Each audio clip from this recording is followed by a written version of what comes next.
친구들 다 같이 기쁨으로 감사함으로 찬양하는 시간 갖도록 하겠습니다.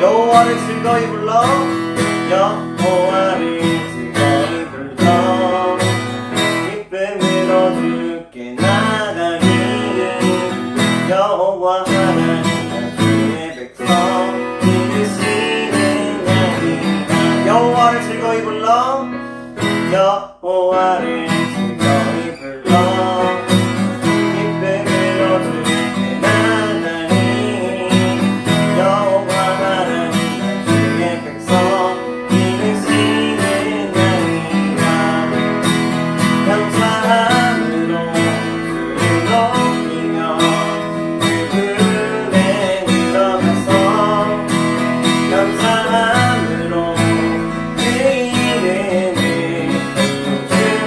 축할지어다 감사함으로 주를 높이며 그분에 들어가서 찬송함으로 그 이름을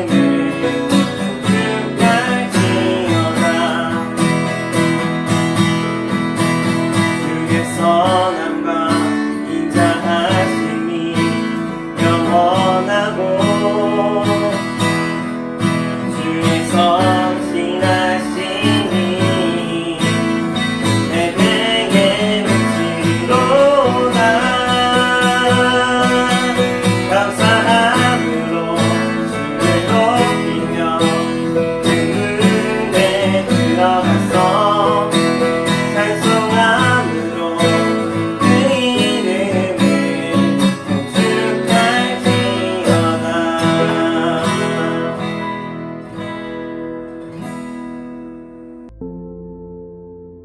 오늘 함께 읽으실 말씀은 시편 1절부터 8절까지의 말씀입니다. 여호와여 나의 대적이 어찌 그리 많은지요 일어나 나를 치는 자가 많소이다. 많은 사람이 있어 나를 가리켜 말하기를 저는 하나님께 도움을 얻지 못한다 하나이다. 여호와여 주는 나의 방패시오 나의 영광이시오 나의 머리를 드시는 자니이다. 내가 나의 목소리로 여호와께 부르짖으니 그 성산에서 응답하시는도다. 내가 누워 자고 깨었으니 여호와께서 나를 붙드심이로다. 천만인이 나를 둘러치려 하여도 나는 두려워 아니하리이다.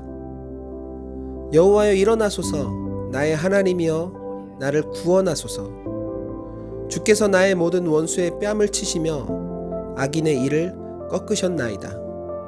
구원은 여호와께 있사오니 주의 복을 주의 백성에게 내리소서. 아멘. 인생에서 가장 어려운 순간은 언제일까요? 저거 정말 놓치면 안 되는데 하는 그런 성공의 순간을 놓쳤을 때, 아니면 내가 한 일이 아닌데 그 일로 인해서 억울하게 핍박을 당하고 있을 때, 다 어려운 순간이에요. 다 어려운 순간. 근데 여러분, 이런 순간은 어떨까 하면 상상해 보시겠어요? 꼭꼭 숨겨와서 아무도 몰랐던 나의 부끄러운 죄가 가족, 동료, 나의 사람들에게 다 드러나는 거예요. 그로 인해 가족은 실망하고 동료는 등을 돌리고 사람들은 손가락질을 시작합니다. 이거 상상만으로도 너무 무섭지 않나요? 오늘 본문은 우리의 죄를 드러내시는 하나님, 그리고 회개하는 다윗에 대한 이야기입니다. 오늘 본문의 저자 다윗은 하나님 앞에서 아주 무서운 죄를 지었습니다. 우리아의 아내 밧세바를 강간하고 그 사실을 숨기기 위해 우리아를 전쟁터에서 죽게 만들어버립니다. 다윗은 아마 아무도 모르는 완벽한 범죄라고 생각을 했을 거예요. 그러나 하나님은 처음부터 끝까지 다 알고 계셨죠. 그래서 다윗은 하나님으로부터 아주 무서운 징계를 받게 됩니다. 사무엘하 12장 9절부터 12절까지의 말씀. 그런데 어찌하여 네가 여호와의 말씀을 업신여기고 나보기에 악을 행하였느냐? 네가 칼로 햇사람 우리아를 죽이되 암몬 자손의 칼로 죽이고 그 철을 빼앗아 네 처로 삼았도다. 이제 네가 나를 업신여기고 햇사람 우리아의 철을 빼앗아 네 철을 삼았은즉 칼이 내 집에 영영이 떠나지 아니하리라 하셨고 여호와께서 또 이처럼 이르시기를 내가 네 집에 재화를 일으키고 내가 네 처들을 가져 내 눈앞에서 다른 사람에게 주리니 그 사람이 네 처들로 더불어 백주에 동침하리라. 너는 은밀히 행하였으나 나는 이스라엘 무리야 백주의 이 일을 행하리라 하셨나이다. 아멘. 하나님의 이 무시무시한 징계는 압살롬의 반역으로 시작합니다. 자신이 가장 사랑했고 자신이 가장 믿었었던 아들과 부하들이 자신을 죽이기 위해서 수없이 몰려오고 있는 거예요. 다윗은 이 사건을 어떻게 받아들였을까요? 그는 가슴이 얼마나 찢어졌는지 1절에서 이렇게 고백합니다. 여호와여, 나의 대적이 어찌 그리 많은지요. 일어나 나를 치는 자가 많소이다. 사방이 다 적이라는 거예요. 전부가 적이라는 거예요. 사랑했던 아들도 신뢰했던 부하들도 이제는 전부 나를 죽이는 적으로 변했다는 거예요. 다윗의 심정이 얼마나 참담했을까요? 게다가 다윗을 가장 많이 지지했었던 이스라엘 백성들은 다윗을 향해 이렇게 손가락질하며 그를 평가하기 시작합니다. 많은 사람이 있어 나를 가리켜 말하기를 저는 하나님께 도움을 얻지 못한다 하나이다. 하나님이 다윗 버렸네. 다윗도 이제 끝났네. 다윗 대단했었지. 위대했었지. 그런데 여기까지밖에 안 되네. 막막한 상황이죠. 사랑하는 태그 여러분, 이런 막막한 본문을 통해서 우리가 배워야 하는 영적인 원리가 무엇일까요? 내가 지은 죄로 인해서 내 인생이 완전히 낮아빠질 때가 있다는 거예요. 여러분, 결심하면 이런 일이 벌어지지 않을 수 있을까요? 절제하면 이런 일을 막을 수 있을까요? 아니에요. 그 대단하던 다윗에게 이런 결과들이 나타나는 것이 무엇을 보여주는 것이냐면 모든 사람들에게 이런 일이 나타날 수 있다는 것을 경고하고 있는 거예요. 그러므로 여러분, 나는 이 사실을 여러분이 꼭 기억했으면 좋겠습니다. 죄는 언제나 나보다 강하다. 여러분, 죄가 나를 완전히 잡아뜨리는 순간이 찾아올 때 우리는 무엇을 할 수 있을까요? 원망할 거예요? 포기할 거예요? 그런데 내 죄로 일어난 결과인데 누구한테 원망합니까? 어디서부터 어디까지 포기해야 나의 모든 것이 제자리로 돌아오는 거예요. 여러분, 나에게는 방법이 없는 거예요. 그런데 다윗은 오늘 본문에서 이 깊고 깊은 수렁을 빠져나올 수 있는 놀라운 영적인 비밀을 우리에게 하나 보여줍니다. 3절과 4절. 여호와여, 주는 나의 방패시오, 나의 영광이시오, 나의 머리를 드시는 자니이다. 내가 나의 목소리로 여호와께 부르짖으니 그 성산에서 응답하시는도다. 아멘. 다윗의 죄가 다윗의 인생을 덮어버리는 그 순간 다윗은 회개를 결단합니다. 나는 여러분이 오늘 이 설교를 들으면서 이 회개의 결단이라는 단어에 집중하는 은혜가 있기를 예수님의 이름으로 축복합니다. 여러분, 다윗의 회개는 절대 쉽지 않았어요. 다윗의 회개는 말 한마디로 이루어진 것이 결코 아니에요. 세상 사람들이 교회와 회개를 생각할 때마다 오해하기 쉬운 부분이 바로 이런 부분이죠. 아니, 다윗은 지금 억울하게 고통을 당하는 게 아니잖아. 다윗이 범죄해서 하나님께 직접 매를 맞고 있는 거라며. 그것도 보통 죄야? 강간하고 사람 계획적으로 죽이고. 그런데 이 모든 사건을 말 한마디로 퉁친다고? 어우, 그거 너무 쉬운 거 아니야? 다 저질러 놓고 다 해놓고 주여 나를 용서하소서. 주는 나는 방패요 나의 영광이시니이다. 이게 믿음이라고. 세상 사람들이 가장 크게 오해하는 부분들이 바로 이런 거죠. 오늘 본문만 살펴보면 다윗이 이 수렁에서 너무나 쉽게 벗어나는 것 같다는 느낌이 들 수가 있습니다. 그러나 사무엘하 12장을 살펴보면 다윗이 어떻게 회개했는지, 다윗이 어떻게 하나님 앞에 나아갔는지 우리는 조금 더 자세하게 살펴볼 수가 있습니다. 사무엘하 12장 13절부터 17절까지 말씀. 다윗이 나단에게 이르되 내가 여호와께 범죄하였노라 하매 나단이 다윗에게 대답하되 여호와께서도 당신의 죄를 사하셨나니 당신이 죽지 아니하려니와 이 일로 인하여 여호와의 원수로 크게 회방할 거리를 얻게 하였으니 당신의 낳은 아이가 정녕 죽으리이다 하고 나단이 자기 집으로 돌아가니라. 우리아의 처가 다윗에게 낳은 아이를 여호와께서 치심에 심히 앓는지라. 그 집의 늙은 자들이 이 곁에 이르러 다윗을 일으키려 하되 왕이 듣지 아니하고 저희로 더불어 먹지도 아니하더라. 아멘.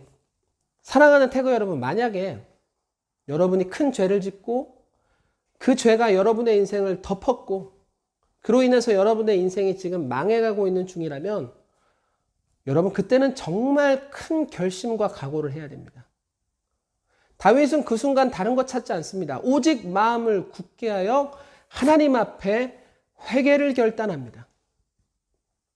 나단 선지자가 다윗을 찾아오죠. 무섭게 예언하기 시작합니다. 네 죄로 인해 원수에게 회방거리를 줬다. 앞으로 너희 집안에서는 칼부림이 떠나지 않을 거다.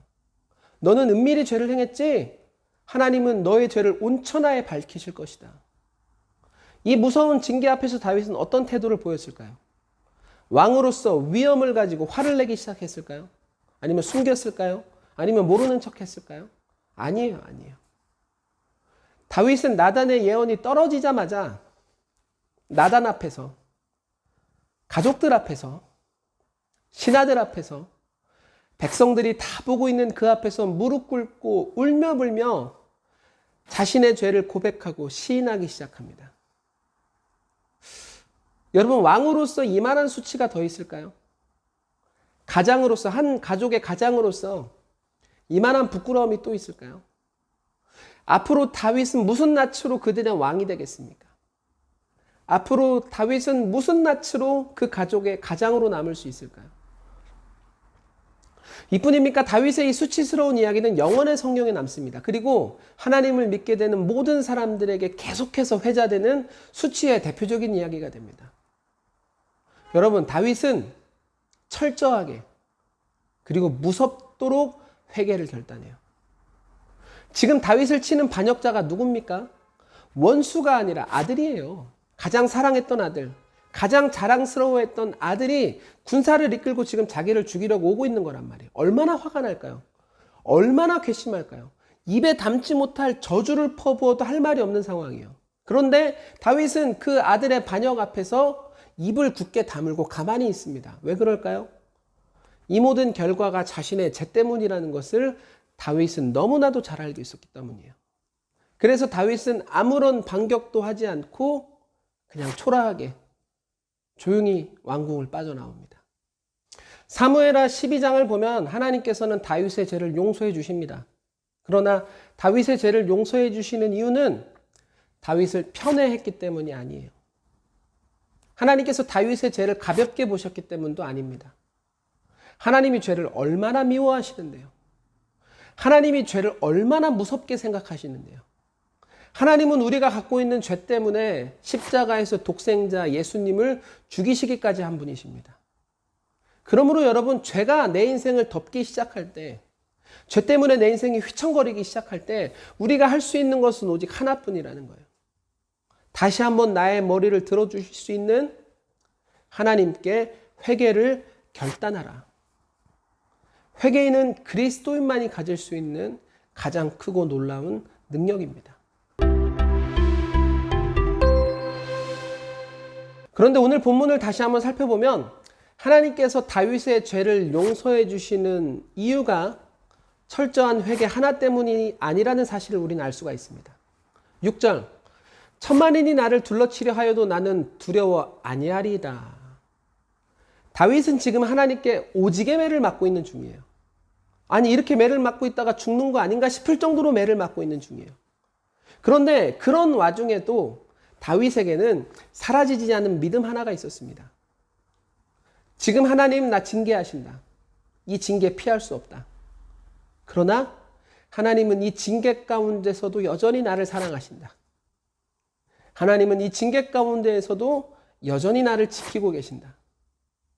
징계가 내 인생을 덮지만 이 징계 가운데서 나를 구원해 주실 수 있는 유일한 한 분은 오직 하나님뿐이다.